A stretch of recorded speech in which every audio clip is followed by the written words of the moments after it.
Film की शुरुआत होती है एक ग्रुप से जो समुद्र में मछली पकड़ रहे होते हैं। कैप्टन जैसे ही पानी पीकर एक प्लास्टिक की बोतल समुद्र में फेंकता है तो एक दर्दनाक चीख इन सब के कान फाड़ देते हैं। ये लोग डर जाते हैं। इस वक्त जो उन्होंने मछलियों का जाल समुद्र से निकाला था, अचानक वो भी फट जाता है और एक खौफनाक इंसान से मिलती जुलती क्रिएचर गुस्से में जाल से बाहर निकलती है। कैप्टन उसे देखकर डर जाता है और फौरन उस पर गोली चला देता है, जिसके बाद सीन कट होकर हमें लंदन का सीन दिखाया जाता है।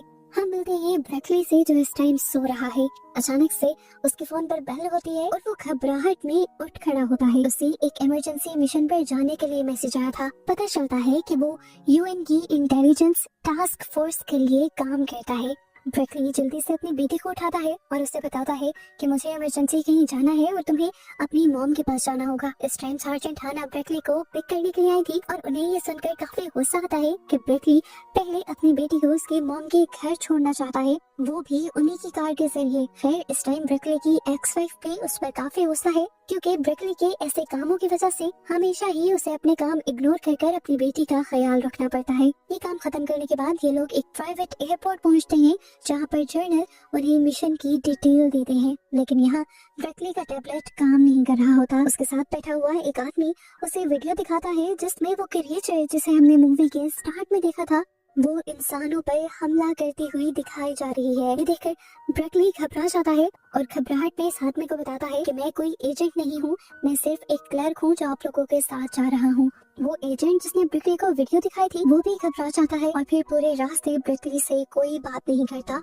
और ये लोग अब हेलीकॉप्टर के जरिए एक अनजान सुनसान आइलैंड पर पहुंच जाते हैं। एक खास बिल्डिंग के अंदर जाने से पहले इन सब को डिकॉन्टेमिनेट किया जाता है, यानी इन सब के ऊपर से एक खास मशीन के जरिए सारे जरासीम मारे जाते हैं, जिसके बाद कर्नल आकर इन सब से मिलते हैं और इन्हें दिखाते हैं दीवार पर लटकी हुई वही क्रिएचर जिसे हम मूवी में बार बार देखते आ रहे हैं। सभी इस क्रिएचर को देखकर बहुत ज्यादा हैरान थे और कुछ को तो यही लग रहा था कि एक इंसान कॉस्ट्यूम पहन के खड़ा है, लेकिन कर्नल बताते हैं कि ये क्रिएचर असली है और ये पानी से निकली है। साइंटिस्ट ने इस क्रिएचर को होमोस्पेंडल का नाम दिया है। इंसानों जैसे ये क्रिएचर्स असल में पानी के अंदर रहते हैं और माना जाता है कि इंसानों के दुनिया में आने से पहले यही इस दुनिया में रहा करती थी। साइंटिस्ट इस टाइम इस क्रिएचर के ऊपर रिसर्च कर रहे थे और इन्हें इस क्रिएचर के गले में एक पर्ल मिलता है, जिसका मतलब इन्हें अभी तक के लिए समझ नहीं आया था। एक ऑफिसर अब वो पर्ल उस होमोस्पेंडल की गर्दन में वापस डाल देता है, जिसके बाद ये सब लोग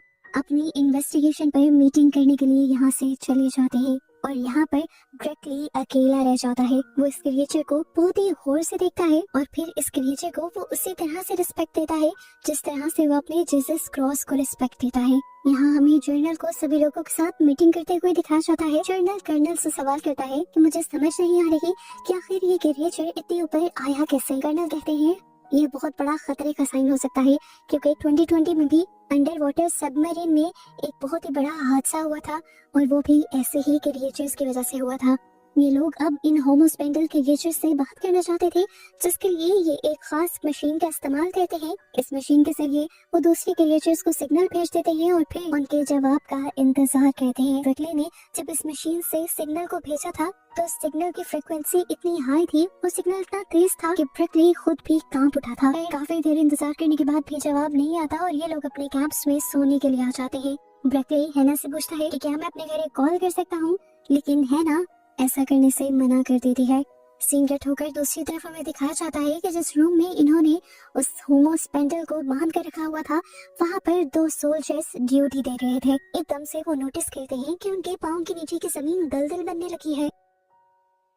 इससे पहले कि ये लोग कुछ कर पाते, वो सोल्जर उस दलदल में धंसने लग जाते हैं। उसका दूसरा साथी उसे बचाने की कोशिश तो करता है पर नाकाम रहता है। पहली वाली सोल्जर पूरी तरह डूब जाती है और मर जाती है। दूसरा सोल्जर मदद के लिए अपने रेडियो का इस्तेमाल करने की कोशिश करता है, पर दूसरी तरफ कोई मैसेज नहीं सुनाई देता, बस एक साउंड वेव सुनाई देती है। अचानक से उसे दलदल से एक हाथ निकलता है और उस सोल्जर को पानी के अंदर खींचकर मार देता है, जिसके बाद वही क्रिएचर यानी होमो स्पेंडल उस पानी में से एकदम से बाहर निकलती है और अपने साथी की डेड बॉडी को खींचकर उतारकर यहाँ से ले जाती है। यहाँ अब सिक्योरिटी अलार्म्स भी बजने लगे थे।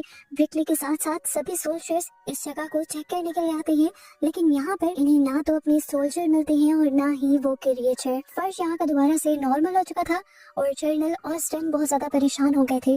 वो अपने सोल्जर्स को अपने रेडियो के जरिए कांटेक्ट करने की कोशिश करते हैं, पर कांटेक्ट नहीं हो पा रहा था। ब्रिकली यहाँ पर एक मेटल का पीस जमीन के अंदर धंसा हुआ नोटिस करता है और जैसे ही उसे खींच कर निकालता है तो उसे पूरी चेयर मिल जाती है। ये देखकर जनरल ऑस्टिन और भी ज्यादा परेशान हो जाते हैं और जमीन पर लेटकर दोबारा रेडियो से कांटेक्ट करते हैं अपने साथियों को, लेकिन जमीन के नीचे से उन्हें अपनी ही आवाज दोबारा सुनाई देती है और इससे वो और भी ज्यादा डर जाते हैं। जिस तरह ब्रिकली ने यहाँ पे चेयर निकाल दी थी, कुछ और भी यहाँ पे हो सकता था। ये लोग इस जगह की खुदाई करना शुरू कर देते हैं और इन्हें अपने साथी का हाथ दिखाई देता है। ब्रिकली डरकर यहाँ से बाहर निकल जाता है क्योंकि उसने इस तरह डेड बॉडी पहली मर्तबा देखी थी। उसके बाहर आने से काफी सारे लोगों को शक होने लगता है कि आखिर ब्रिकली इस तरह क्यों डरा, और वो यहाँ पे सबको सच बता देता है कि वो पहले बस एक क्लर्क हुआ करता था फौज में और उसने खुद ही अपने आप को एक एजेंट के तौर पर रजिस्टर कर दिया था, लेकिन अब वो इन चीजों से काफी ज्यादा डर रहा था। वो जनरल ऑस्टिन से कहता है कि आप इसकी कोई भी सजा मुझे देना चाहें तो दे सकते हैं, पर जनरल ऑस्टिन उससे कहते हैं अब इससे कोई फर्क नहीं पड़ता कि तुम एक एजेंट हो या नहीं, लेकिन तुम हमारे लिए काम कर रहे हो, यही बड़ी बात है। यहाँ पर ब्रिकली के साथ ही यानी हाना को बहुत ज्यादा गुस्सा आ रहा था क्योंकि इस तरह के मिशन उन्हें मिलने में सालों लग जाते हैं और ब्रिकली ने गलती से ही ये मिशन ले लिया था और ये लोग सालों की महीनों की ट्रेनिंग्स करने के बाद मुश्किल से यहाँ पहुँचे थे, है ना। अब उसे अपनी यूनिट के बारे में भी बताती है और कहती है कि ये यूनिट सुपरनेचुरल चीजों पर रिसर्च करने के लिए बनाया गया है। इससे पहले कि हैना इसे और कुछ बता पाती, यहाँ पर शोर मच जाता है। खबर मिलती है कि समुद्र के किनारे पर वही क्रिएचर देखी गई है। सभी लोग उससे बात करने के लिए समुद्र के किनारे पर चले जाते हैं और ब्रिकली को यहाँ पर कैमरा पकड़ा दिया जाता है उस क्रिएचर को कैप्चर करने के लिए। जनरल ऑस्टिन सभी लोगों को अपने हथियार नीचे रखते हुए कहते हैं और एक ट्रांसलेटर के जरिए उस क्रिएचर को वेलकम करते हैं अर्थ पर, जिसके बाद ऑस्टिन उसे दुनिया पर बुला रहे थे क्योंकि वो इन क्रिएचर्स के साथ मीटिंग करना चाहते थे और जानना चाहते थे कि आखिर वो क्यों अब पानी के ऊपर आ रहे हैं। एक क्रिएचर पहले मीटिंग के लिए नहीं मानता और जनरल ऑस्टिन से कहता है कि तुम लोगों ने हमें मारा है और अब हम बदला चाहते हैं। जवाब में ऑस्टिन कहता है कि मारा तो आप लोगों ने भी हमें है, लेकिन हम बदला नहीं चाहते, हम अमन चाहते हैं और इसीलिए हमें आपसे एक मीटिंग करनी होगी जिस पर ये क्रिएचर यानी होमो स्पेंडल मान जाती है, लेकिन एक शर्त पर कि होमो स्पेंडल किसी एक इंसान से नहीं बल्कि पूरी दुनिया के लोगों से बात करेंगे। उसके ही कहते ही पूरी दुनिया में जगह जगह समुद्र से ऐसे ही होमो स्पेंडल्स बाहर निकलने लग जाते हैं और पूरी दुनिया इस अजीब नजारे को देखकर बहुत ही ज्यादा डर जाती है। सभी लोगों के फोन्स पर अलर्ट्स बजने लग जाते हैं और सिचुएशन बहुत ही ज्यादा डरावनी हो जाती है। लोग इन होमो स्पेंडल्स के वीडियोस बनाकर इंटरनेट पर अपलोड करने लग जाते हैं और थोड़ी ही देर में जहाँ पर होमो स्पेंडल्स को नहीं भी देखा गया था वहाँ पर भी होमो स्पेंडल्स वायरल हो जाते हैं। इस टाइम तक कोई भी किसी भी होमो स्पेंडल पर हमला नहीं करता क्योंकि जनरल ऑस्टिन का हुक्म था कि वो पहले होमो स्पेंडल के लीडर से बात करना चाहते हैं। आखिर होमो स्पेंडल्स भी मान जाते हैं और यहाँ पर H2O डिप्लोमेसी तैयार कर दी जाते हैं। H2O डिप्लोमेसी वो मीटिंग है जो होमो स्पेंडल्स और इंसानों के दरमियान में होगी। असेंबली हॉल के अंदर अब एक बहुत बड़ी सी पाइपलाइन लगाई जाती है और एक वाटर कंटेनर रखा जाता है जहाँ पर होमो स्पेंडल्स आकर इन लोगों से बात करेंगे। यहाँ पर ब्रिकली को भी घर जाने की छुट्टी मिलती है और वो अपनी फैमिली से मिलता है। वो अपनी एक्स वाइफ से कहता है कि आपको थोड़े दिन और मेरी बेटी को संभालना होगा और वो इस बात पर गुस्सा न करे, इसीलिए उसे वो 3000 पाउंड्स भी दे देता है। थोड़ी देर बाद हमें असेंबली का सीन दिखाया जाता है जहाँ पर बहुत सारे आर्मी जनरल्स, पॉलिटिकल लीडर्स और जर्नलिस्ट असेंबली हॉल में इकट्ठे होते हैं होमो स्पेंडल्स से मिलने के लिए। लेकिन आज के दिन जर्नलिस्ट का यहाँ पर कुछ भी रिकॉर्ड करना मना था। चारों तरफ से मिलिट्री ने इस जगह को घेरा हुआ था और जैसे ही मिलिट्री देखती है कि जर्नलिस्ट का एक ड्रोन इस बिल्डिंग की विंडो के करीब जा रहा है तो वो उसे शूट कर गिरा देते हैं क्योंकि ये मीटिंग पूरी तरह सीक्रेट है। हम देखते हैं कि ब्रिकली भी इस मीटिंग के लिए आया हुआ था और तभी यहाँ पर वो एजेंट भी आ जाता है जिसकी जगह लेकर ब्रिकली यहाँ आया था वो यहाँ पर तमाशा करने लग जाता है और सिक्योरिटी गार्ड्स उसे पागल समझकर यहाँ से निकाल देते हैं। और ये देखकर हाना और ब्रिकली यहाँ पर बहुत एंजॉय करते हैं। गलती से इसे ही ब्रिकली को ये मीटिंग अटेंड करने का मौका तो मिला था और इस तरह इस मीटिंग में एक आम सिविलियन भी शामिल हो गया था। बाहर से दिखाया जाता है जो पानी का टैंक बनाया गया था उसके अंदर पानी आना बंद हो गया है क्योंकि बाहर से एक पाइप लीक हो गया था। इंजीनियर्स फौरन काम करना शुरू करते हैं और पाइप को रिपेयर करके असेंबली हॉल का ये टैंक फिल कर देते हैं, जिसके बाद इस टैंक के अंदर वही होमोस्पेंडल्स आते हैं। इस टाइम इस होमोस्पेंडल के साथ साथ यहाँ पर इंसानों जैसे ही 2 किस्म की और क्रिएचर भी थी और एक ऐसी फिश भी थी जो बात कर सकती थी। इस टाइम जो सोल्ट नाम की होमोस्पेंडल यहाँ पर आई थी वो एक बहुत ही हैरान कर देने वाली बात ये बताती है कि वो दुनिया में मौजूद सारी लैंग्वेजेस बोल और समझ सकती है, इसीलिए वो इंसानों से बात करने आई है। इंसानों के लीडर यहाँ पर अपनी वेलकम स्पीच देता है और उसकी स्पीच को काटते हुए सॉल्ट यहाँ पर अपने गार्ड से 2 अंडे फेंकवाती है। ये उसके बच्चे थे असल में जो पैदा होने से पहले ही मर गए थे और वो इसका इल्जाम इंसानों पर दे रही थी क्योंकि इंसानों की फैलाई गंदगी और पोल्यूशन की वजह से समंदर इतने खतरनाक हो गए थे कि उनके रिएचर्स का और उनके बच्चों का वहाँ जिंदा रहना और नए बच्चों का पैदा होना मुश्किल ही नहीं नामुमकिन हो गया था। वुमन एम्बेसडर उससे माफी मांग ही रहा होता है कि सॉल्ट दोबारा उसकी बात कर देती है और कहती है कि वो यहाँ पर ब्रिकली से सिर्फ बात करेगी। ये बात सुनकर सभी शॉक हो जाते हैं और हैरानी से ब्रिकली की तरफ देखने लगते हैं। वो कोई एम्बेसडर नहीं था ना एजेंट था, वो एक आम सा सिविलियन था जो झूठा एजेंट बनकर यहाँ बैठा हुआ था। ब्रिकली भी अजीब तरह से उठ जाता है और यहाँ सबको बताने की कोशिश करता है कि मैं तो नॉर्मल सा सिविलियन हूँ, मैं आपसे क्या बात करूंगा। लेकिन यहाँ पर सॉल्ट उससे कहते हैं हम तुमसे इसलिए बात नहीं करना चाहते क्योंकि तुम्हारे पास पावर है, बल्कि हम तुमसे इसलिए बात करना चाहते हैं कि सिर्फ तुम ही हो जिसने हमें इज्जत से ट्रीट किया था। तुमने हमें उस तरह से ट्रीट किया जिस तरह तुम अपने जीसस क्रॉस को ट्रीट करते हो और यही बात हमें अच्छी लगी है, इसीलिए हम किसी से नहीं बल्कि सिर्फ तुमसे बात करना चाहते हैं क्योंकि हमें लगता है कि तुम हमारी बात सुन पाओगे, समझ पाओगे। यहाँ पर वो ब्रिकली का एक्शन एक वीडियो के फॉर्म में बाकी सभी इंसानों को भी दिखाती है और आखिर ब्रिकली भी अब उससे बात करने के लिए मान जाता है। फिलहाल के लिए ये मीटिंग यहाँ से खत्म हो जाती है और ब्रिकली को पकड़ लिया जाता है यूनिट की कमांडर की तरफ से और वो अब अलैदगी में ब्रिकली से आकर पूछती हैं आखिर कौन हो तुम, अपनी सच्चाई बताओ, क्यों एक झूठा एजेंट बनकर तुम यहाँ पर आए, तुम्हारा फैमिली बैकग्राउंड क्या है, क्या तुम होमोस्पेंडल्स के साथ मिले हुए हो। ब्रिकली उन्हें यकीन दिलवाने की कोशिश करता है कि वो कोई भी नहीं है, एक आम सा इंसान है, लेकिन कमांडर को उस पर यकीन नहीं आ रहा था और कमांडर अब उसके बारे में इन्वेस्टिगेशन करवाना शुरू कर देते हैं और साथ ही उसकी फैमिली को भी पकड़ लेते हैं। दुनिया के बड़े बड़े एम्बेसडर्स, पॉलिटिकल लीडर और यहाँ तक के पीएम भी नाराज है कि एक आम इंसान इतनी खास मीटिंग कैसे अटेंड कर सकता है और वो कैसे इंसानों के लिए इतने बड़े बड़े फैसले ले सकता है।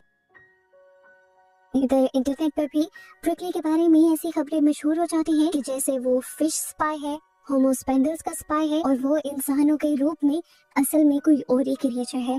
यहाँ तक कि दुनिया में तो ये भी रूमर्स फैल जाते हैं कि इस पूरी दुनिया की पॉलिटिक्स को भी कोई दूसरी ही क्रिएचर चला रही है। इधर हमें दोबारा असेंबली दिखाई जाती है जहाँ पर पीएम कमांडर गेट से कहते हैं कि तुम सॉल्ट से जाकर कह दो कि हम उसके फैसले से खुश नहीं है, ब्रिकली से उसकी मीटिंग नहीं करवाई जाएगी बल्कि हम अपना एम्बेसडर खुद चुनेंगे। ये लोग इस टाइम सॉल्ट से एक प्राइवेट मीटिंग करते हैं जिसमें ब्रिकली, कमांडर केट, उसके साथ जनरल और प्राइम मिनिस्टर थे। ये लोग सॉल्ट को समझाने की कोशिश करते हैं कि अगर आपकी मीटिंग ब्रिकली से करवाई गई तो इंसानों का उनके लीडर से भरोसा हट जाएगा। लेकिन सॉल्ट अभी भी इसी जिद पर थी कि वो ब्रिकली से ही बात करेंगे क्योंकि ब्रिकली के अलावा कोई और इंसान उनकी उतनी इज्जत नहीं करता। मजबूरन ब्रिकली को आगे आना पड़ता है और सॉल्ट से बात करनी पड़ती है। सॉल्ट उसे कहती है तुम इस मामले में क्या चाहते हो, मुझसे वो बात करना, ना कि वो बात करना जो तुम्हें इन कमेटी वालों ने सिखाई है। ब्रिकली उनसे कहता है कि मुझे लगता है कि आपको इन लोगों की बात सुन लेनी चाहिए, इस तरह सच में लोग हमारी बातों पर यकीन नहीं करेंगे, आपको ह्यूमन एम्बेसडर से ही बात करनी चाहिए। और यहाँ सॉल्ट उसे कह जाते हैं कि अगर कल तुम मीटिंग में ना हुए तो यहाँ कोई मीटिंग नहीं होगी। अब कमांडर केट उसे स्पेशल हाई सिक्योरिटी वाली वैन में बिठाकर यहाँ से दूर ले जाती है, वहाँ जहाँ उनकी बेटी और बीबी को रखा गया है। रास्ते में केट उसे मजाक भी कहती है कि मेरे पास गन है, देखो कुछ भी गड़बड़ी की तो मैं तुम्हें मार दूंगी। ब्रिकली बेचारा डर जाता है, पर केट उसे बताती है कि मैं तुमसे मजाक कर रही थी यार, असल में हम लोगों को मिलकर इस दुनिया को बचाना है। मुझे इस चीज से प्रॉब्लम नहीं है कि बात एम्बेसडर करे या तुम करो, मुझे सिर्फ इस चीज से मतलब है कि इंसानियत को बचाया जाए। ब्रिकली जैसे ही आकर अपनी वाइफ और बेटे से मिलता है, वो बहुत ज्यादा एक्साइटेड था, डरा हुआ भी था। वो अपनी फैमिली को अपने साथ होने वाली सारी बात सुनाता है कि किस तरह वो एक एजेंट बनकर गया, उसे फिर होमोस्पेंडल मिला, उसने होमोस्पेंडल की रिस्पेक्ट की, होमोस्पेंडल ने उसे बात करने को कहा और इस सब कुछ। उसकी ये बातें इतनी ज्यादा एक्साइटिंग थी कि उसकी बेटी तो बहुत मजे से सुन रही थी, पर उसकी वाइफ को उसकी बातों पर यकीन नहीं आ रहा था। उसकी वाइफ कहती है अगर ये बातें सच भी है तो मेरी मानो तो इस पंगे में मत ही पड़ो। पर उसकी बेटी कहती है अरे नहीं, आपको ये गोल्डन चांस मिला है अपने आप को प्रूव करने का और एकदम से मशहूर होने का, ये मौका कभी हाथ से मत जाने दीजिएगा। ब्रिकली खुद भी अब अपनी बेटी की बातें सुनने के बाद इस चीज के लिए एक्साइटेड था। इतना में दिखाया जाता है कि कमांडर केट और उनकी सारी साइंटिफिक टीम सॉल्ट की पुरानी बातें सुन रही थी और उसके हर एंगल से उसे ऑब्जर्व कर रही थी। ये लोग अपने से ज्यादा ज़हीन और होशियार क्रिएचर को देखकर काफी ज्यादा हैरत में थे। यहाँ पर जो अंडे सॉल्ट गिरा के गई थी, साइंटिस्ट उसके ऊपर रिसर्च भी करने लग जाते हैं और उन्हीं का एक सैंपल यहाँ पर एक साइंटिस्ट चुरा कर किसी आदमी को बेच देता है, सिर्फ अपनी सिटीजनशिप हासिल करने के लिए। अब वो आदमी जिसने ये सैंपल लिया था, वो जाकर ये सैंपल जर्नल को दे देता है और पता चलता है कि सीक्रेटली ये आदमी जो कि एक पॉलिटिकल लीडर है, जर्नल के साथ मिलकर खुफिया बिजनेस बनाते हैं और उससे बहुत ही ज्यादा पैसे कमा रहे हैं। वो असल में होमोस्पेंडल्स के साथ ना ही कोई मीटिंग करना चाहते हैं और ना ही कोई डील करना चाहते हैं पोल्यूशन को खत्म करने के लिए, जो कि इस तरह से उनका बिजनेस तबाह हो जाएगा। यहाँ से जाहिर होता है कि ये लोग बहुत ही ज्यादा करप्ट थे, इन्हें इंसानियत को बचाने के बजाय अपने बिजनेस को बचाने की पड़ी थी। हालांकि अगर इंसान ही खत्म हो जाते तो इनका बिजनेस कौन चलाता है, इनकी अपनी कॉमन सेंस। अब यही जर्नल अगले दिन होमोस्पेंडल्स और इंसानों की मीटिंग से पहले ब्रिकली की पिक्चर भी पूरे मीडिया पर वायरल कर देता है ताकि अगेन ये मीटिंग हो ही ना सके। मीडिया ब्रिकली के पीछे पड़ जाती है और केट बहुत मुश्किल से ब्रिकली को निकाल कर असेंबली हॉल तक लेकर आती है। उसे ये भी पता चल जाता है कि ये काम एक जर्नल का है, इसीलिए ये उस जर्नल को भी इस सीक्रेट मीटिंग से बाहर निकाल देते हैं। फिर फाइनली अब मीटिंग शुरू हो जाती है। सॉल्ट भी वापस आ गई थी और उसके आते ही ब्रिकली अपनी मीटिंग शुरू कर देता है और वो स्पीच पढ़ने लगता है जो केट ने उसे दी थी। सबसे पहले वो कहता है कि सॉल्ट, मैं आपसे माफी मांगना चाहता हूँ, मुझे दुख है कि आपकी एक्स सरवाइव नहीं कर पाए और आपके बच्चे इस दुनिया में नहीं आ पाए। उसकी बात करते हुए सॉल्ट उसे पूछती है क्या तुम्हारा कोई बच्चा है? ब्रिकली हाँ में जवाब देता है। इसके बाद सॉल्ट कहती है मुझे रिवर से एक गिलास पानी चाहिए और उसके बाद ही अब कोई बात होगी। उसकी ये भी बात मान ली जाती है और रिवर से जब पानी आता है तो देखने को मिलता है कि वो पानी इंतहाई गंदा था, बिल्कुल ब्राउन कलर का हो चुका था वो। सॉल्ट ब्रिकली से कहती है इस पानी को पियो, जबकि हेडफोन के जरिए केट उससे कहती है ये पानी मत पीना, बस वो स्क्रिप्ट पढ़ते रहो जो मैंने तुम्हें दी है। उस कहने पर यहाँ स्क्रीन पर जो लफ्ज चलने लगते हैं, ब्रिकली दोबारा वही लफ्ज बोलने लग जाता है, लेकिन सॉल्ट दोबारा उसे रोक देती है और कहती है मैंने तुम्हें कहा है वो चीजें मत पढ़ो जो तुम्हारी गवर्नमेंट ने तुम्हें लिख कर दी है, तुम वो बोलो जो तुम्हारे दिल में है। यहाँ पर दोबारा केट उसी स्क्रिप्ट को ही पढ़ते रहने को कहती है, लेकिन गुस्से में अब ब्रिकली अपने कान से हेडफोन उतार देता है और वही बोलता है जो उसके दिल में था। वो कहता है इंसान बेवकूफ है और अपनी हरकतों की वजह से ही इस दुनिया को तबाह कर रहे हैं। ब्रिकली कहता है इंसान समझते हैं कि पोल्यूशन उनका मसला ही नहीं, लेकिन ये उन्हीं का मसला है और उन्हीं का फैलाया हुआ है। आज के बच्चे नए हैं, वो हमारी बात सुनना चाहते हैं, इस अर्थ को दोबारा से ठीक करना चाहते हैं। सॉल्ट को ब्रिकली की बातें पसंद आ रही थी। उसकी ये बातें सुनकर सॉल्ट दोबारा उसकी तारीफ करती है और कहती है कि तुम एक सबसे अच्छे इंसान हो। ब्रिकली शर्मा से जाता है और उसके ऐसे बिहेवियर को उसके सीनियर्स यानी हाना और जनरल ऑस्टन बिल्कुल पसंद नहीं करते। फिलहाल के लिए मीटिंग दोबारा खत्म हो जाती है और एक सिक्योरिटी वैन में ब्रिकली को दोबारा उसके होटल रूम में पहुंचा दिया जाता है, जहाँ पर उसकी फैमिली एक लग्जरी लाइफ एंजॉय कर रही थी। इस टाइम उसकी वजह से वो बहुत एक्साइटेड होकर वो सब बातें बताता है जो उसके साथ हुई थी और ब्रिकली की बेटी अपने डैड की बातों को सुनकर बहुत ही ज्यादा प्राउड फील करती है। यहाँ तक कि अब वो लोग न्यूज पे देखते हैं कि पूरी दुनिया ब्रिकली के लिए नारे लगा रही थी, क्योंकि ब्रिकली की ही वजह से ही होमोस्पेंडल्स ने अभी तक उनके साथ कुछ बुरा नहीं किया था। आज ब्रिकली भी अपने आप पर फख्र महसूस कर रहा था। इधर दिखाया जाता है कि केट और बाकी जर्नल्स मिलकर H2O डिप्लोमेसी तैयार कर रही है। वो जानते हैं कि उन्हें हर हाल में होमोस्पेंडल्स को दोस्ती के लिए मनाना होगा, इसलिए वो अब एनवायरनमेंट को ठीक करने का भी प्लान कर रही है और इन्हें इसी टाइम पर माइसेलियम नेटवर्क के बारे में भी पता चलता है। माइसेलियम नेटवर्क असल में एक अलजी थी जो होमो स्पेंडल्स के पर्ल्स के साथ कनेक्ट थी और उन्हें ताकत देती थी। इन्होंने प्लान किया कि ये लोग माइसेलियम नेटवर्क को और ज्यादा स्ट्रॉन्ग कर देंगे ताकि उनके और होमो स्पेंडल्स के दरमियान में रिलेशंस और बेहतर हो सके। इधर हमें ब्रिकली की फैमिली को दिखाया जाता है। एकदम से ब्रिकली के इतना मशहूर होने की वजह से ये लोग डरने लगे थे क्योंकि खतरा अब इनकी जानों को हो गया था। जहाँ लोग ब्रिकली को पसंद कर रहे थे वहाँ ब्रिकली के दुश्मन भी बन गए थे। तो ब्रिकली अपनी फैमिली को काम डाउन करता है और उन्हें समझाता है कि हम 1 से 2 दिन में सेफ हाउस में शिफ्ट हो जाएंगे। अगले दिन हमें अब ब्रिकली को न्यू मीटिंग में जाता हुआ दिखाया जाता है। मीडिया के जवाबों से बचते हुए वो अब असेंबली हॉल के अंदर आया था। ब्रिकली अब सॉल्ट को यानी होमो स्पेंडल के लीडर को अपने यूनिट के फैसले के बारे में बताने लगता है और कहता है कि हम 2065 तक 50% पोल्यूशन खत्म कर देंगे। लेकिन ये चीज सुनकर सॉल्ट बहुत ज्यादा गुस्सा हो जाती है क्योंकि 2065 आने में कई साल थे। सॉल्ट उससे पूछती है कि आखिर इतना वक्त क्यों लगेगा।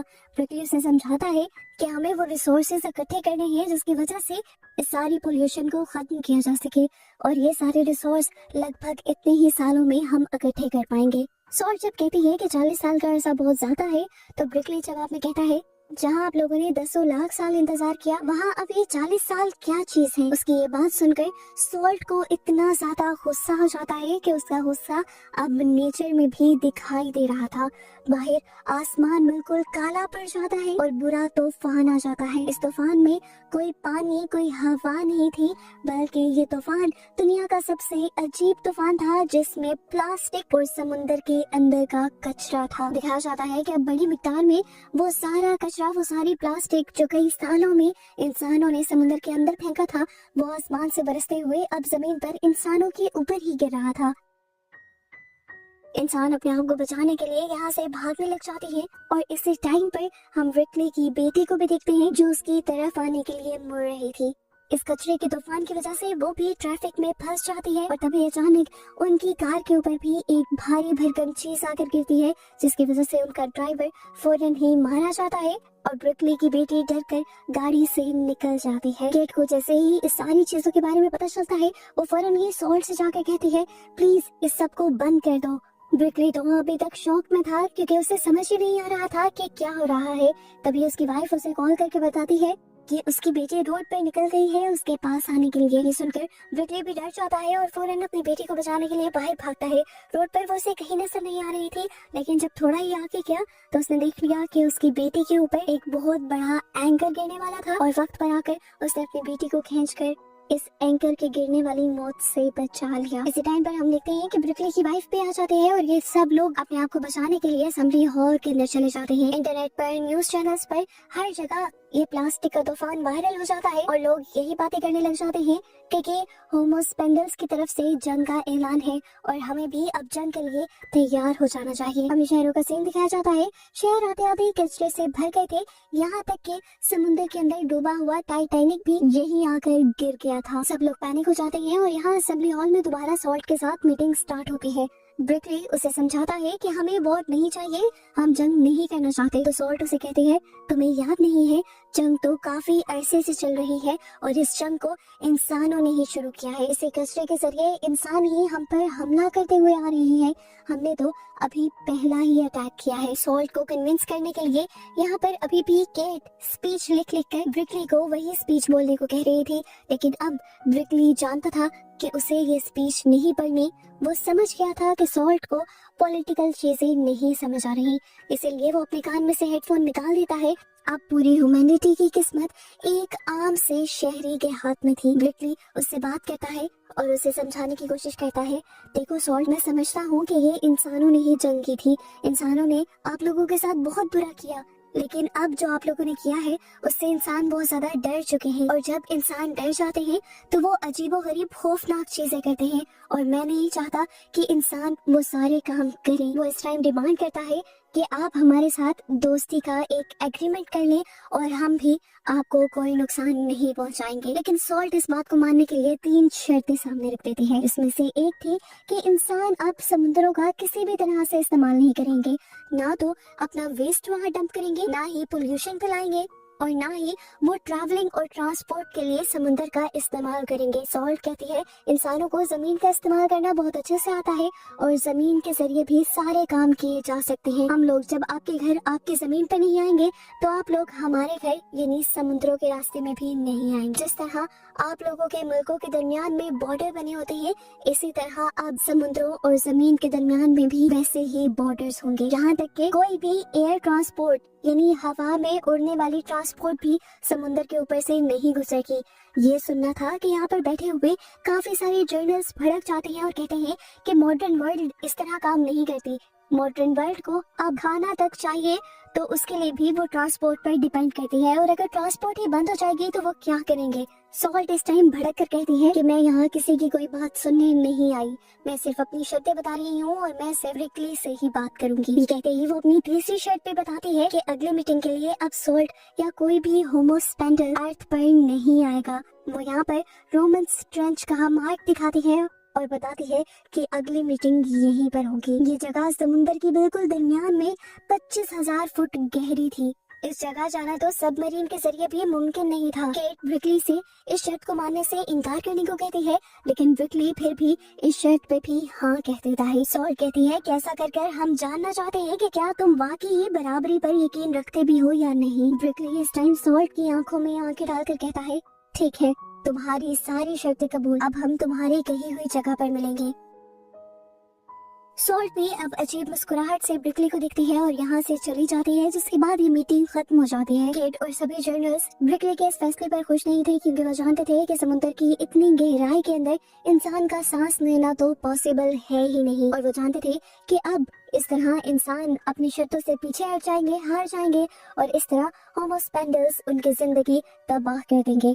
लेकिन अब जो भी था, इन्हें शर्तें तो माननी ही थी। अगले ही दिन से ब्रिकली की सीक्रेट ट्रेनिंग शुरू कर दी जाती है, सबमरीन को चलाने की और सबमरीन में सरवाइव करने की। एक नया प्रेशर सूट भी तैयार किया जाता है ताकि ब्रिकली समुद्र की इतनी गहराई के अंदर जा सके। आखिर पे पूरी टीम को एक सबमरीन में बिठाकर अगली मीटिंग के लिए भेज दिया जाता है, जबकि दूसरी तरफ हम देखते हैं कि केट को एक बड़ी ऑफिशियल मीटिंग में बुलाया जाता है। यहाँ पर जनरल के पास एक नया प्लान था, अपनी दुनिया को बदले बगैर, अपने लाइफस्टाइल को बदले बगैर इस जंग को जीतने का। वो कहते हैं कि वो होमोस्पेंडल्स को एक न्यूक्लियर मशीन के जरिए टॉर्चर कर खत्म कर सकते हैं और इंसानों को वापस आजादी दिलवा सकते हैं। लेकिन यहाँ पर केट इस चीज के लिए तैयार नहीं थी। वो चाहती थी कि इस मसले को प्यार से ही हल किया जा सके। पर कमांडर दोबारा केट को समझाने लगते हैं कि होमोस्पेंडल्स ने ऐसी शर्त रखी इसलिए थी ताकि वो इंसानों से जंग कर सके। मेरी मानो तो जंग की तैयारी कर लेनी चाहिए। पर केट दोबारा उन्हें फोर्स करती है कि ब्रिकली बात करने के लिए क्या है और उसके आने से पहले तक हम कोई फैसला नहीं करेंगे। जहाँ केट ने भी अपना फैसला सुना दिया था, तो जर्नल भी अपना फैसला सुना देते हैं कि हम होमोस्पेंडल्स के कहने पर अपने ट्रांसपोर्ट्स जो ओशन के थ्रू हो रही है वो बंद नहीं करेंगे।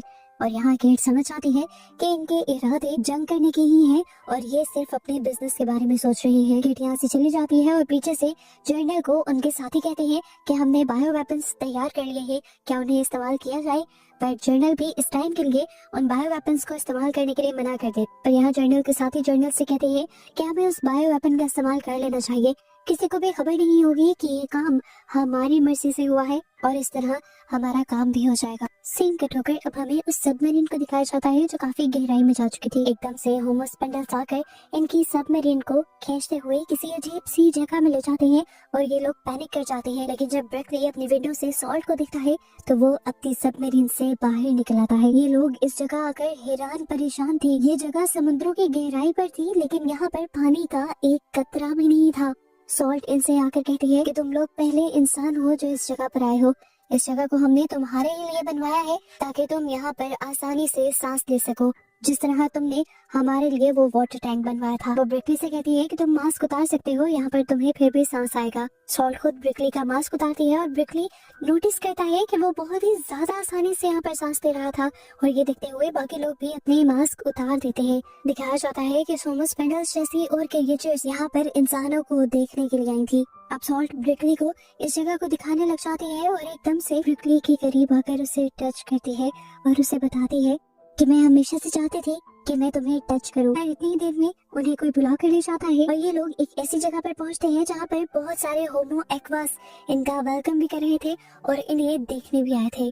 इधर जमीन पर हम केट को देखते हैं जो काफी परेशान है और वो अपने हस्बैंड से डिस्कस करती है कि मुझे डर है कि जनरल हैरी कोई इस तरह की बेवकूफी करेंगे जिसकी वजह से इंसानों और होमो स्पेंडल्स के दरमियान में जंग हो सकती है। इसके बाद केट को अपने ऑफिस से फोन आ जाता है। केट जब उस फोन को रिसीव करते हुए विंडो की तरफ जाती है तो उसका हस्बैंड नोटिस करता है कि किसी ने उसके ऊपर स्नाइपर पॉइंट किया हुआ था। वो अपनी वाइफ को बचाने के लिए उसे नीचे गिरा देता है और इस तरह गोली उससे लग जाती है और वो मारा जाता है। दोबारा सीन पानी के नीचे शिफ्ट होता है जब ब्रिकली और जनरल मिलकर सबसे बातें कर रहे होते हैं। तो यहाँ पर हम एक ऐसे इंसान को भी देखते हैं जो असल में जनरल हैरी का साथी था और वो इनके साथ अपने ही प्लान से आया था।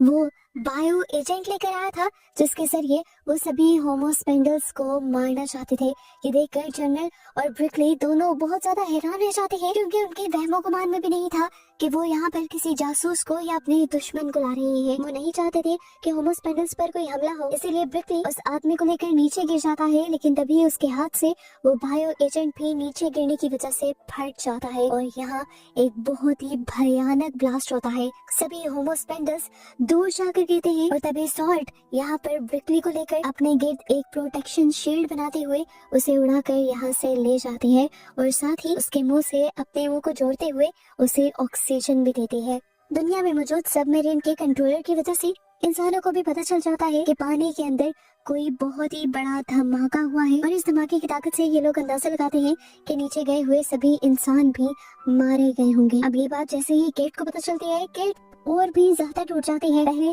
उसके हस्बैंड की मौत और अब उसका मिशन फेल, वो बुरी तरह टूट गई थी। और ये बात जैसे ही ब्रिकली के घर वालों को भी पता चलती है कि नीचे गए हुए सभी इंसान मारे गए हैं तो वो बहुत ही ज्यादा उदास हो जाते हैं। इधर दिखाया जाता है कि सॉल्ट ब्रिकली को लेकर पानी के ऊपर आ जाती है ताकि ब्रिकली आराम से सांस ले सके। जिसके बाद वो अपनी एक वीडियो बनाती है इंसानों के पास भेजने के लिए, जिसमें अब वो इंसानों को धमकी दे रही थी कि जिस तरह इंसानों ने हमारे इलाके में धमाका करवा कर हमारे सारे होमो एक्वास को मारा है, यानी समुद्र के नीचे रहने वाले क्रिएचर्स को मारा है, उसी तरह अब हम भी सभी इंसानों को मार देंगे और इस दुनिया को खत्म कर देंगे। सभी लोगों को लग रहा था कि ये वीडियो एक नकली वीडियो है, एआई से जनरेट की गई है, लेकिन इन्वेस्टिगेशन करने पर पता चलता है कि ये वीडियो रियल है। यहाँ पर हम देखते हैं कि ब्रिकली केट से कांटेक्ट करता है और केट ये जानकर हैरान हो जाती है कि ब्रिकली इतने बड़े हादसे के बाद भी जिंदा था। वो इस टाइम रो रहा था, अपने सारे साथियों के मरने पर दुखी था। उसे समझ नहीं आ रही थी कि ये सब कैसे हो गया। केट कहती है फिक्र मत करो, मैं पता चला लूंगी कि आखिर ये सब कैसे हुआ है, क्योंकि जिन लोगों ने भी ये करवाया है उन लोगों ने मेरे हस्बैंड को भी मरवा दिया है। असल में जो भी दुश्मन था वो मारना मुझे चाहता था, पर मेरे हस्बैंड ने मुझे बचाते हुए अपनी जान दे दी। केट ब्रिकली से कहती है देख लेना तुम, मैं उन दुश्मनों को छोड़ूंगी नहीं। यहाँ पर अब हम जनरल हैरी को देखते हैं। जनरल हैरी को तो इस हादसे के बारे में खुद भी नहीं पता था, लेकिन ये हादसा करवाया जनरल हैरी के ग्रुप के ही एक आदमी ने था और वो अब जनरल हैरी को कह देते हैं आप रिलैक्स रहे, इस हादसे से हमारा तो काम बन गया है। यहाँ पर अब ब्रिकली भी जमीन पर आ जाता है और ये लोग सॉल्ट को भी पकड़ लेते हैं और एक दूसरी तरफ शिफ्ट करने लग जाते हैं, क्योंकि अब ये लोग सॉल्ट को आजाद नहीं छोड़ सकते, क्योंकि सॉल्ट ने जंग करने की धमकी दे दी है। ब्रिकली को ये बात बिल्कुल अच्छी नहीं लगती, लेकिन वो इस टाइम कुछ कर भी नहीं पाता। यहाँ सभी लोगों की बातों से वो अंदाजा लगाता है कि ये लोग सॉल्ट को विलन समझ रहे हैं, हालांकि सॉल्ट ने ब्रिकली की जान बचाई थी। अब ऐसे ही बातों बातों में ब्रिकली यहाँ पर ड्राइवर से उस गाड़ी की चाबी ले लेता है जिस गाड़ी के पीछे सॉल्ट के कंटेनर को रखा गया था। इन सब लोगों को लगता है कि ब्रिकली सॉल्ट को लेकर यहाँ से भाग रहा है, लेकिन वो यहाँ से भाग नहीं रहा था, वो तो बल्कि गाड़ी को पीछे मोड़कर इस कंटेनर को ही पानी में फेंक देता है ताकि सॉल्ट आजाद हो सके और अपनी दुनिया में जा सके। जिसके बाद वो खुद भी पानी में जंप कर देता है, क्योंकि जानता था कि अगर वो ऊपर रहा तो इंसान वैसे ही उसे मार देंगे। ब्रिकली की इस हरकत की वजह से ब्रिकली को अब गद्दार करार दे दिया गया था। दूसरी तरफ दिखाया जाता है कि होमो स्पेंडल की एक नई टीम दोबारा इन्वेस्टिगेशन के लिए यहाँ आती है। इस मर्तबा ब्रिकली तो था नहीं, इसीलिए केट खुद उनसे बात करती है। सबसे पहले ये होमोस्पेंडल्स आकर सॉल्ट के बारे में सवाल करते हैं, क्योंकि उन्होंने देखा था कि इंसानों ने उसे कैदी बनाया था। पर केट उसे बताती है कि सॉल्ट हमसे बचकर भाग गई है। और यहाँ पर ये नया होमोस्पेंडल्स का चीफ उन्हें बताता है कि जिस टाइम हमला हुआ था उस टाइम सॉल्ट एक इंसान को बचाते हुए वहाँ से भागी थी, इसीलिए अब वो हमारी कहती है और अगर तुम्हारे पास है तो उसे हमारे हवाले कर दो। दूसरी बात ये कि तुम लोगों ने हमारे ऊपर हमारी ही जगह पर आकर हमला किया है और तुम लोग इसके अंजाम को जानते नहीं हो। शायद तुम लोगों को अंदाजा नहीं है कि हम क्या क्या कर सकते हैं। केट उनसे इस हमले के लिए माफी मांगती है और उन्हें यकीन दिलवाती है कि वो हमला इंसानों में से एक गद्दार ने किया था और इस हमले का उन लोगों को बिल्कुल नहीं पता था। होमोस्पेंडल का लीडर उनसे कहता है, जो हुआ जैसे हुआ, नुकसान हमारा हुआ है, हम होमो एक्वास का हुआ है और हम इसका बदला लेके रहेंगे। हमारे पास एक ऐसा हथियार है जो तुम्हारी पूरी दुनिया को एक झटके में तबाह कर सकता है और वो है रस्ट, जो अपने हाथ में पकड़ी हुई लोहे की छड़ी को एक सेकंड में रस्ट में बदल कर दिखा देता है। और वो कहता है कि हम इसी रस्ट यानी जंग के जरिए तुम्हारी सारी की सारी बिल्डिंग्स एक सेकंड में तबाह कर सकते हैं और अगर तुम लोग चाहते हो कि हम तुम्हें तबाह ना करें तो हमारी सारी शर्तें तुम्हें माननी होगी। समुद्रों को 5 साल के अंदर अंदर तुम्हें हर तरह से साफ करना होगा, हमारी कैदी सॉल्ट को तुम्हें हमें वापस करना होगा ढूंढकर और इसके बाद भी हमारी सारी शर्तों को मानना होगा। अब ये सारी बातें सुनकर जनरल हैरी भी डर गए थे। उनके साथियों ने जो गड़बड़ करती थी अब उन्हें इस गड़बड़ को ठीक करना था और वो फौरन ही सॉल्ट को ढूंढने का ऑर्डर दे देते हैं। सीन कट होकर फाइनली हमें सॉल्ट और ब्रिकली को दिखाया जाता है जो इस टाइम जमीन पर है। ये दोनों जानते थे कि इंसान उन्हें हर जगह ढूंढ रहे हैं, लेकिन फिर भी ये दोनों एक फैक्ट्री के अंदर छुपे हुए थे। सॉल्ट ब्रिकली को बताती है कि मैंने तुम्हें छूते हुए तुम्हारे लंग्स को साफ कर दिया है, अब तुम्हें लंग्स की कोई डिसीज नहीं होगी। ये कहते हुए वो उसके करीब आने लग जाते हैं और ऐसे इन दोनों के दरमियान की दुनिया बिल्कुल खत्म हो गई। ये दोनों अब एक साथ रहने का फैसला कर लेते हैं, लेकिन एक बहुत बड़ा मसला है कि जमीन पर रहने वाले लोग भी इनके दुश्मन हैं और पानी में रहने वाले लोग भी।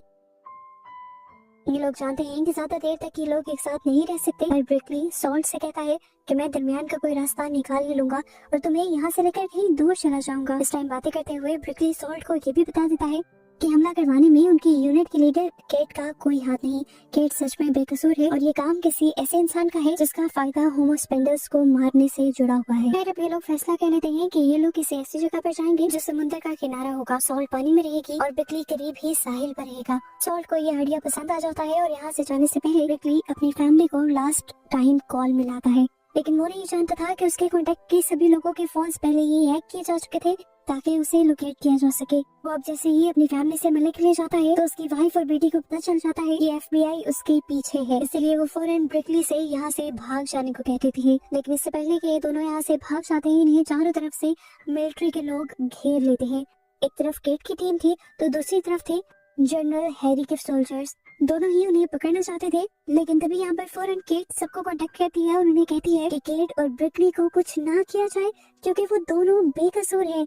इन्हें असल में पता चल गया था कि सॉल्ट की जो वीडियो इन्होंने देखी थी वो असल में AI जनरेटेड थी और जनरल हैरी के ही साथियों की एक चाल थी, लेकिन कोई भी इस टाइम उसकी बात को सुनने को तैयार नहीं था। कुछ सोल्जर्स तो ब्रिकली को पकड़ भी लेते हैं और ये देखकर सॉल्ट इतनी जोर से चिल्लाती है कि यहाँ पर सभी लोगों के कान फट जाते हैं और खुद पानी के अंदर जंप कर देते हैं। उसको यहाँ से जाता देखकर ब्रिकली टूट जाता है, लेकिन अपने आप से वादा करता है कि वो उसे जरूर ढूंढ कर रहेगा। इसके बाद हमें होमोस्पेंडल के नए लीडर टाइड को दिखाया गया जो पानी के बाहर आ चुका था और उसने आते ही एक खास किस्म का इंस्ट्रूमेंट बजवा के सभी जानवरों को अपनी तरफ अट्रैक्ट कर लिया। इन्होंने ज्यादातर कुत्तों को अट्रैक्ट किया था और ये लोग कुत्तों को जाल में पकड़कर उनका शिकार कर कर खाने लग जाते हैं, बिल्कुल उसी तरह से जिस तरह इंसान किसी मछली का शिकार कर कर खाते हैं। होमोस्पेंडल्स की इस हरकत से इंसानों को गुस्सा जाता है और जब इंसान इस बारे में बात करते हैं तो टाइड इन सबसे कहता है कि तुम लोग भी सालों से मछलियों का शिकार करते आ रहे हो।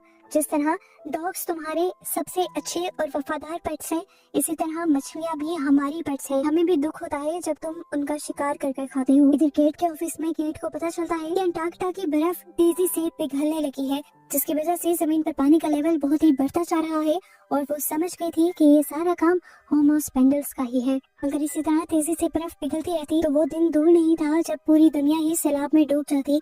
इसी वजह से दोबारा इंसानों को होमोस्पेंडल्स से मीटिंग करनी पड़ती है और तब टाइड दोबारा कहता है कि तुम लोगों ने अभी तक अपना काम शुरू नहीं किया। समुद्रों को साफ करना शुरू नहीं किया। इसी वजह से आप लोगों को सबक सिखाना हमारी मजबूरी बन गई है। ये मीटिंग इनकी यहाँ पर खत्म हो जाती है और कुछ देर बाद हमें दिखाया जाता है कि ब्रिकली जाकर अपनी फैमिली से मिलता है। उसे इस टाइम कैद करके रखा गया था। वो अपनी फैमिली को बताता है कि रोज रात को वो सॉल्ट को ढूंढने के लिए जाता है, पर उसकी वाइफ पूछती है कैसे, तुम तो कैद में हो। तब वो बताता है कि उसने एक गार्ड को अपना अच्छा दोस्त बना लिया है। रोज रात को वो कैमरास में गड़बड़ करता है और समुद्र के किनारे सॉल्ट को ढूंढने के लिए जाता है, लेकिन अब तक उसकी बात नहीं हो पा रही। ये कहते हुए वो रोने लग जाता है और ये कन्फेस करता है कि वो सॉल्ट से प्यार करने लगा है और उससे बात किए बगैर रहना उसके लिए अब मुश्किल हो गया है। सीन कट होकर अब हमें जनरल हैरी को दिखाया जाता है। वो अभी तक होमो स्पेंडल्स को खत्म करने का ही अपने ग्रुप के साथ मिलकर प्लान कर रहे थे। उन्होंने एक ऐसे गार्ड को ब्रिकली के पास छोड़ा था जो ब्रिकली की सारी बातें माने, क्योंकि वो चाहते थे कि ब्रिकली किसी तरह सॉल्ट से मिले और ये लोग ब्रिकली का ही गलत इस्तेमाल करते हुए होमो स्पेंडल्स को मरवा दें। एक दिन ऐसे ही अब उस गार्ड के जरिए ब्रिकली को खाना दिया जाता है और जैसे ही वो खाना खाता है तो बेहोश हो जाता है और इस टाइम कुछ डॉक्टर्स आकर उसकी बॉडी में वायरस इंजेक्ट कर देते हैं। ये वायरस असल में इंसानों को कुछ नहीं करता, बल्कि ये वायरस होमो एक्वास को मारने के लिए था। रात को जैसे ही ब्रिकली को होश आता है तो वो सॉल्ट से मिलने के लिए पानी में जाकर उसे आवाजें देने लगता है। रात भर के इंतजार के बाद फाइनली सुबह को सॉल्ट आकर उससे मिल ही लेती है। ब्रिकली इस तरह खुश था जिस तरह उसे कोई खजाना मिल गया हो। वो सॉल्ट को गले लगा लेता है, उसे किस करता है और तभी सॉल्ट उसे कहती है कि अगर तुम चाहते हो कि हम दोनों हमेशा साथ रहें तो जाकर इंसानों को समझाओ कि वो होमो स्पेंडल्स की सारी शर्तें मान लें, नहीं तो होमो स्पेंडल्स उन्हें बर्बाद कर देंगे। ब्रिकली उनसे कहता है मैं तुम्हें कैसे समझाऊं, इंसान मेरी बात ना सुनेंगे ना मानेंगे। कुछ वक्त के लिए तुमने मुझे स्पेशल तो बना दिया था, लेकिन अब मेरी औकात एक आम इंसान से भी कम हो गई है। लेकिन सॉल्ट यहाँ कहते हैं कुछ भी करके तुम्हें इंसानों को मनाना होगा। ये कहकर वो यहाँ से गायब हो जाते हैं। हालांकि वो खुद भी ब्रिकली को छोड़कर जाना नहीं चाहती थी। सॉल्ट की बात मानते हुए अब ब्रिकली केट और उसकी पूरी टीम से बात करता है, मीटिंग करता है और उन्हें समझाता है कि सॉल्ट ने उससे कहा है कि टाइड से समझौता कर लिया जाए ताकि इंसान और होमो स्पेंडल्स दोनों ही अमन से रह सके। केट इस बात को सुनकर ये सोचने पर मजबूर हो जाती है कि उन्हें क्या करना चाहिए, क्योंकि प्राइम मिनिस्टर और जनरल केट की किसी भी बात को नहीं मान रहे थे। तब केट का एक साथी उसे आइडिया देता है कि हमें प्राइम मिनिस्टर और जनरल को इस मामले में लाए बगैर खुद ही होमो स्पेंडल्स से बात कर लेनी चाहिए, क्योंकि केट ही इस यूनिट की प्रेसिडेंट है और ऐसे ही सारे फैसले करने का हक केट का है। केट को भी ये आइडिया पसंद आता है और वो लोग होमो स्पेंडल्स को मिलने के लिए सिग्नल्स भेजना शुरू कर देते हैं। लेकिन अजीब बात होती है, घंटों नहीं बल्कि दिनों गुजर जाते हैं और होमो स्पेंडल्स का कोई जवाब नहीं आता। केट डरने लग जाती है कि कहीं होमो स्पेंडल्स उनसे नाराज तो नहीं हो गए, कहीं होमो स्पेंडल्स उनके खिलाफ कोई बहुत बड़ा प्लान या कोई बहुत बड़ी चाल तो नहीं चल रही। 4 से 5 दिन गुजरे कि पूरी दुनिया के साहिलों पर होमो स्पेंडल्स अजीब हालत में मिलने लगे। वो मर चुके थे, उनकी बॉडी पर अजीब किस्म के पिंपल्स निकले हुए थे और उनके मुंह खाए गए थे। इतनी ज्यादा तादाद में ये लाशें आ रही थी कि ऐसा लग रहा था कि जैसे सारे ही होमो स्पेंडल्स मारे जा चुके हैं। ऐसा क्यों हो रहा था, केट को इसके लिए परेशानी हो जाती है। साइंटिस्ट इन होमो स्पेंडल्स को चेक करते हैं और पता चलता है कि इन्हें खास किस्म के वायरस के जरिए मरवाया गया है और ये ऐसा सिंथेटिक वायरस है जिसे इंसान ही बना सकता है। ये वायरस इंसानों के लिए बिल्कुल नुकसानदार नहीं, लेकिन होमो स्पेंडल्स को मार सकता है। केट को भी समझ आ जाता है कि उसे जो एक सर्वेलेंस नाम के प्रोग्राम के बारे में पता चला था, वो जनरल हैरी का शायद यही प्रोग्राम था जिसमें वो पूरी होमो एक्वास को मरवा कर सिर्फ इंसानों को इस दुनिया पर रखना चाहते थे और उन्हें इंसानों की इस जालिम नेचर पर बहुत ज्यादा दुख होता है। इस टाइम पर जब केट दुखी थी तो केट को बताया जाता है कि होमो स्पेंडल्स उनसे मिलने के लिए आ रही हैं और सिग्नल भेज रहे हैं। पता चलता है कि सॉल्ट मिलने के लिए आ रही थी और सॉल्ट हमेशा ब्रिकली से ही बात करती थी, इसलिए फौरन ब्रिकली को यहाँ से लेकर जाया जाता है। असेंबली हॉल में आते ही ब्रिकली को उस वायरस के बारे में बताया जाता है जिसकी वजह से होमो स्पेंडल्स मर रहे हैं और ये जानकर वो बहुत ज्यादा दुखी हो जाता है। लेकिन केट उसे बताती है कि अब तक हम लोग ये नहीं जान पाए कि ये वायरस किसने बनाया है और किसने फैलाया है। इन दोनों की बातों के दौरान यहाँ पर सॉल्ट आ जाती है और उसे देखकर ब्रिकली बहुत ज्यादा खुश होता है, लेकिन सॉल्ट इस टाइम पूरी तरह उदास थी। वो ब्रिकली को भी एक तरह से इग्नोर कर रही थी और वो सभी इंसानों को बताती है कि मैं आज सभी इंसानों के सामने अपनी हार मानती हूँ। हम लोग हार गए हैं और इंसान जीत गए हैं। उससे हमारे स्पीशीज के तकरीबन लोग मारे जा चुके हैं और बहुत थोड़े लोग ही सरवाइव कर पाए हैं। ब्रिकली जो कुछ भी नहीं जानता था, वो रोते हुए सॉल्ट से पूछने लग जाता है, आखिर मुझे बताओ तो सही कि पानी के नीचे हुआ क्या था। सॉल्ट उसे बताती है कि तुम्हारे थ्रू एक वायरस भेजा गया था जिसकी वजह से बहुत सारे होमोस्पेंडल्स मारे जा चुके हैं। और ब्रिकली भी ये सुनकर टूट जाता है क्योंकि वो समझ गया था कि उसका भी गलत इस्तेमाल किया गया है। सॉल्ट अब दोबारा सब लोगों को कहती है, हम जल्द ही इस बात का पता चला लेंगे कि वो वायरस किसने बनाया है और उस वायरस के बनाने वाले और फैलाने वाले हर इंसान को हम पानी के जरिए ही मार देंगे। उसके बाद कहते ही यहाँ पर जनरल हैरी और उनके सारे साथियों को ऐसे हेलुसिनेशंस होने लगे कि जैसे वो लोग बाथरूम में फंसकर पानी में डूबकर मर रही हैं या फिर कोई उन्हें पानी में डुबाकर मर रहा है। अब ब्रिकली सॉल्ट को बुलाता है और कहता है कि हम लोग किसी डील की बात कर रहे थे, मैं तो केट के साथ मिलकर उसी डील के बारे में बात करना चाहता था।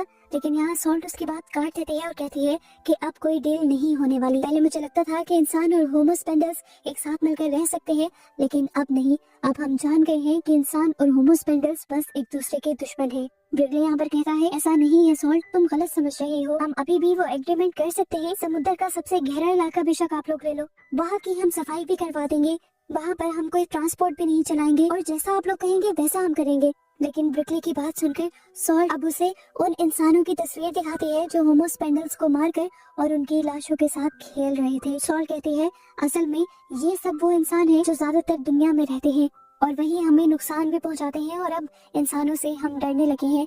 मैं जितना भी चाहूँ अब हमारी स्पीशीज तुम इंसानों के साथ कोई भी एग्रीमेंट नहीं कर पाएगी। ये कहकर सॉल्ट वहाँ से चली जाती है और ब्रिकली टूट जाता है। इसी तरह से ये मीटिंग खत्म हो जाती है। मीटिंग के खत्म होने पर यहाँ पर पानी के टैंक्स एकदम से फटने लग जाते हैं और सभी लोग अफरा तफरी में यहाँ से भाग जाते हैं। इस टाइम जिसका सबसे ज्यादा नुकसान हुआ था वो ब्रिकली था और उसके बाद केट थी जिसने इतनी मेहनत की थी सब कुछ ठीक करने में और होमोस्पेंडल्स और इंसानों की दोस्ती करवाने के लिए। केट इस टाइम उदास थी कि एकदम से उसे एक डॉक्टर की कॉल आई और उसे एक शॉकिंग बात ये बताई गई कि ब्रिकली के पानी से निकलने के बाद बहुत सारे टेस्ट किए गए थे और उनके एक टेस्ट में एक बहुत ही अजीब चीज ये नोटिस की गई है कि उसकी बॉडी के अंदर बहुत सारे चेंजेस आ रहे हैं, जिन चेंजेस की वजह से वो इंसान होकर भी एक होमोस्पेंडल वाली जिंदगी गुजार सकता है, यानी पानी के अंदर जी सकता है। ये बात सुनते ही केट जल्दी से ब्रिकली को लेती है और कार में बैठकर यहाँ से निकल जाती है और रास्ते में उसे खुशखबरी देती है कि वो अब हमेशा के लिए सॉल्ट के साथ रह सकता है पानी में, क्योंकि उसका डीएनए सॉल्ट के साथ रहने की वजह से म्यूटेट हो गया है। एक इंसान और होमोस्पेंडल वाला डीएनए हो गया है। वो जमीन पर भी रह सकता है और पानी में भी। जानकर ब्रिकली बहुत ज्यादा खुश हो जाता है। उसे तो लग रहा था कि जैसे उसे पूरी दुनिया मिल गई। वो लास्ट टाइम अपनी फैमिली से मिलता है और उन्हें हमेशा के लिए गुड बाय कह देता है। उसे दुख तो हो रहा था लेकिन उससे ज्यादा खुशी थी उसे हमेशा के लिए सॉल्ट से मिलने की।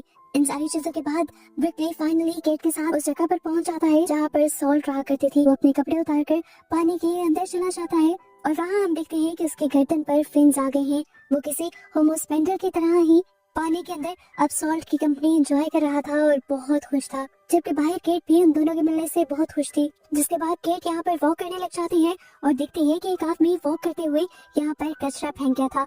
वो गुस्से में इस आदमी से कहती है, उठाओ ये रैपर।